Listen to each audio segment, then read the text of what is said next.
தமிழக அரசில் போற்றுவதற்குரிய பெரும் தலைவர் சட்டமன்றத்தில் இருந்தாலும் தற்போது சட்டமன்றத்தில் முதல்வர் சைகை காட்டுவது, எதிர்கட்சி தலைவர் வெளியே வந்து கணவரை காட்டுவது, விமர்சனம் உள்ளது. இந்த அரசியல் நிலைப்பாடு எப்படி இருக்கு? பொதுவா நான் சொல்றேன், நானு ஆளுங்கட்சிக்கு இதான் சொல்லல, எதிர்கட்சிக்கு இதான் சொல்லல. சட்டப்பேரவையுடைய மாண்புகள் பின்பற்றப்பட வேண்டும். இது நீங்க உள்ள அரசியல்காரங்களுக்காண்டி ஒவ்வொருத்தரும் சிலது பண்ணியிருக்கிறாங்க.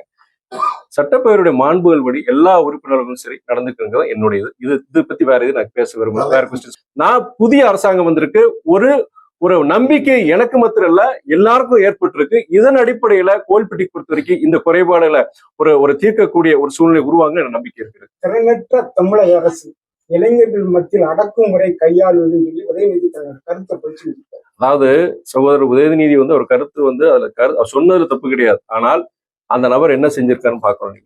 நீங்க அரசியல் ரீதி என்ன வேணா நீங்க வைங்க, விமர்சனங்கள் வைங்க. ஆனா தனிநபர் விமர்சனம் வைக்கக்கூடாது. அந்த ஒரு பெண்மணி யாரா இருந்தாலும் சரி, ஒரு நடிகரா இருந்தாலும் சரி, யாரா இருந்தாலும் சரி, பெண்களை பத்தி தரக்குறைவா இழிவுபடுத்துறது செய்யறது அது ஒத்துக்கவே முடியாது. அவங்களுக்கு பொறுத்த வரைக்கும் என்ன தண்டனோட கொடுக்கலாம். அதாவது ஆதாரம் இல்லாம கொச்சைப்படுத்துற மாதிரி, அவங்களுடைய தனிப்பட்ட வாழ்க்கையை கொச்சைப்படுத்துற மாதிரி இந்த மாதிரி செய்யற நபர்களை எந்த தண்டனை வேணா கொடுக்கலாம். அதுக்கு கொடுக்க கூடாது. ஜனநாயகம் சொன்னா ஏத்துக்க மாட்டேறாரு.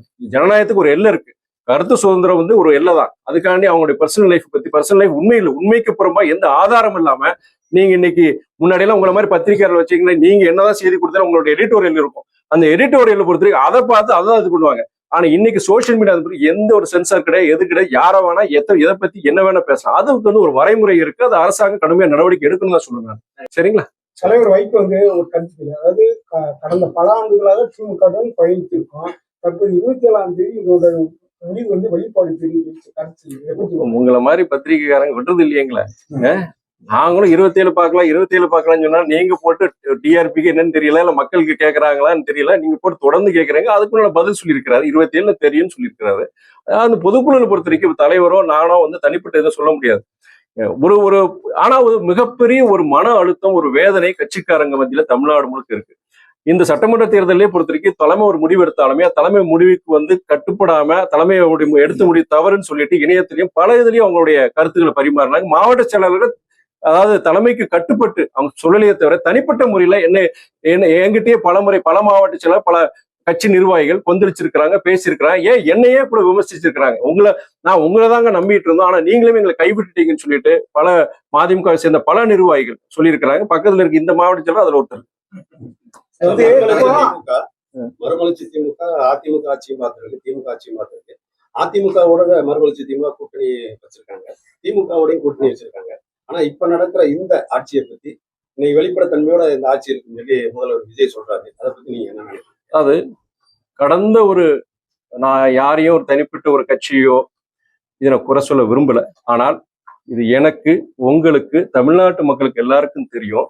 ஆட்சிகள் மாறினாலும் காட்சிகள் மாறுவதில்லைங்கிறது ஒரு நிரந்தர இது மாதிரி ஆயிப்போச்சு. ஜனங்க பொறுத்த வரைக்கும் எனக்கு என்ன, ஜாதி மதங்களை கடந்து பண அரசியலை கடந்து சரி ஒரு மாற்றத்தை உருவாக்கணும்னு சொல்லி இந்த மாற்றத்தை உருவாக்கி இருக்கிறாங்க.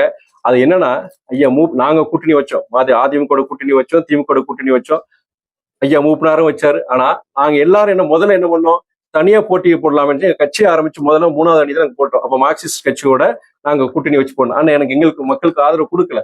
ஐயா மூப்பனார் அந்த முயற்சி எடுத்தாரு, அவருக்கு அந்த மக்கள் ஆதரவு கொடுக்கல. ஏன்னா என்னன்னா அதுக்காண்டி வைகோவோ சரி மூப்பனாரையோ குறைச்சு மதிப்பிட்டிருக்காண்டி கிடையாது.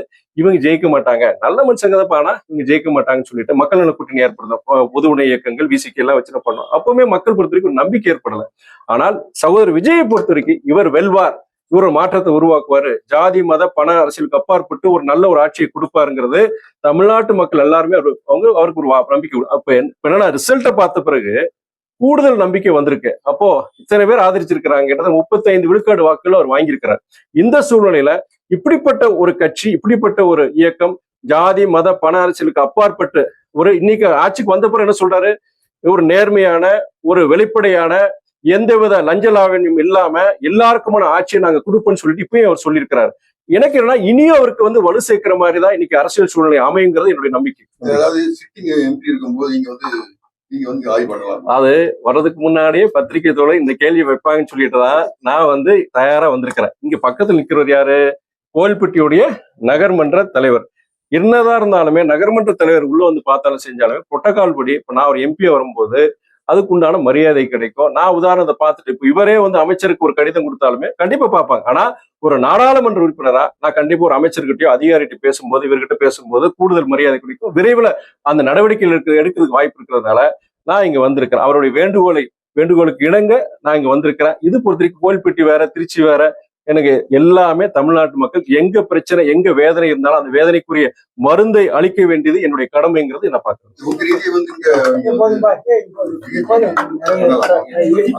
அது எங்க வேலை சொல்லல. அதாவது ஒரு நாடாளுமன்ற உறுப்பினராக மற்றும் கிடையாது, மறுமலர்ச்சி திமுகவுடைய ஒரு நிர்வாகியாக, ஒரு அரசியல் இயக்கத்தின் ஒரு நிர்வாகியாக நான் எனக்கு பொறுத்தவரைக்கும் கோயில்பட்டியோட நகர்மன்ற தலைவர் இங்க இருக்கிற எங்களுடைய சகோதரர் RS ரமேஷ், அவர் பொறுத்த வரைக்கும் நீண்ட காலமாக கிட்டத்தட்ட 5 வருடங்களுக்கு மேலாக இந்த மருத்துவமனை பத்தி இந்த குறைபாடுகள் இருக்கு.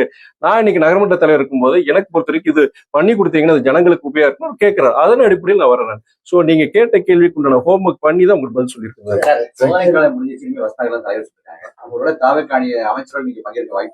இல்ல, அது அமைச்சரவையில பங்கேற்கிறதுக்கு உண்டானதை பத்தி கேள்விக்கு நாங்க முதல்ல பொதுக்குழு எல்லாம் முடிவெடுப்போம். திமுக கூட்டணியில இருந்து நாங்க வெளியே வருமா, அப்ப அடுத்த கட்டம் என்ன முடியும்னு பார்ப்போம். அதெல்லாம் டூ ப்ரீமேச்சர், இப்போ நம்ம சொல்ல முடியாது.